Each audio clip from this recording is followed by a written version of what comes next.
You know that dream of having a beautiful family vacation home? A place for reunions, holidays, just making memories? It's a fantastic dream, right? But what most people don't realize is there's this huge roadblock lurking in the fine print that can turn that dream into an absolute nightmare. So let's dive into how one family found an incredible way to sidestep that trap completely. We just erased every single one of those chains. Now that's a quote from a letter written by a guy who calls himself Uncle Lucky Larry. It's a heck of a statement, and it really makes you wonder, what chains is he talking about, and how on earth did he manage to break them? Well, it all starts with something we're calling the vacation home trap. This is that moment where the amazing vision of a family getaway runs smack into the harsh reality of government rules and regulations. And that forces you to ask a pretty fundamental question. Is this property going to be a dream home for my family, or is it about to become a full-time bureaucratic headache? For most people who try to rent it out, even just a little bit, it turns into a nightmare, fast. Okay, get this. These are the actual rules from El Dorado County, California, where this family's ranch is. If they decide to operate it as a short-term rental or an STR, they are limited to just 14 days of personal use a year. 14! That's it! And on top of that, they're facing $1,000 a day fines, constant inspections, hotel-style taxes, and they're not even allowed to host big family events. It's your property, but you are not in control. But what if there was another way? A really clever strategy that just changes the entire game. And this isn't about bending the rules. It's about deciding to play by a completely different rulebook. Let's see how they pulled it off. So, here it is. This is the absolute core of the entire strategy. They reclassified the property as a pure personal residence. What does that mean? It means it generates zero rental income. And that one simple decision makes it completely exempt from all of those nasty rules under the tax code that govern vacation homes. No rental income means no rental regulations. It really is that simple. And here's how they structured it.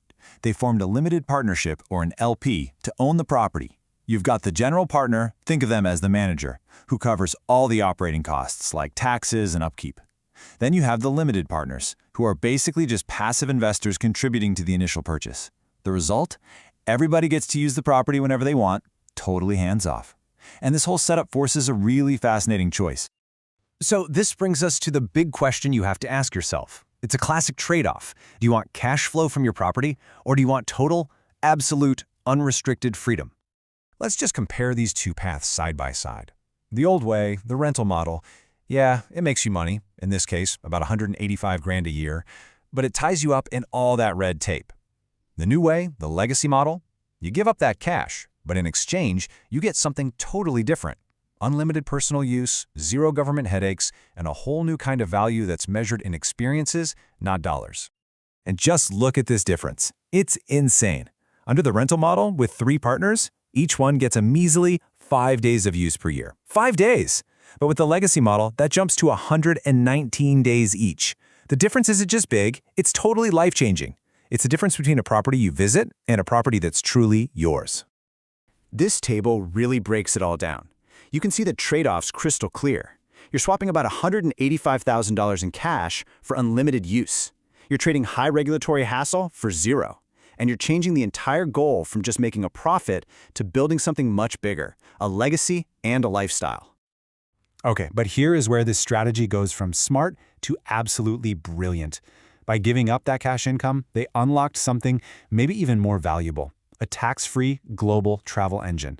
I'm telling you, this part feels like a magic trick. So how does it work? By trading just a few weeks of their property's availability on these luxury exchange networks, they generate the equivalent of $72,000 in travel value every single year. And because it's a direct barter, trading your nights for someone else's nights, with no cash involved, the IRS doesn't consider it taxable income. And we're not talking about trading for some random condo. They get access to a network of over 15,000 other incredible luxury homes all over the world, through clubs like Third Home and Luxury Home Exchange. I mean, just look at some of these places. An oceanfront villa in Mexico with its own private concierge, a stunning estate in Tuscany that's perfect for family wine tasting, an 11-acre private estate in St. Croix. These aren't just vacations. These are the kinds of experiences that build a legacy, all unlocked by their one property back in California. Oh, And if you thought it couldn't get any better, it does. Here's a fantastic bonus. If they host legitimate board meetings for their partnership during these trips, let's say a strategy session in that rainforest estate, they can actually deduct the travel expenses. This creates real tax savings that can offset other income. It's just the cherry on top. So what this all leads to is, well, it's a fundamental shift in how you think about profit or return from an asset. It completely challenges the idea that the only value you can get is cash. Which brings us to our final big question. What is the true return on an investment? Is it just the number you see on a bank statement, or could it be something more? This is what they call the total legacy return, and it's not measured in dollars but in experiences. You can see here 40% of that return is the value of unlimited access for their family. 30% is the global travel, and the rest is the value of those business deductions and, maybe most important of all, the simple freedom from all the hassle. And we'll end with this final thought from Uncle Lucky Larry's letter. We didn't just build a resort. We built a legacy that starts right here. By giving up traditional income, they created a totally different kind of wealth, one that's measured in freedom, connection, and memories that are going to last for generations. It's a powerful reminder that sometimes the most valuable return isn't financial at all.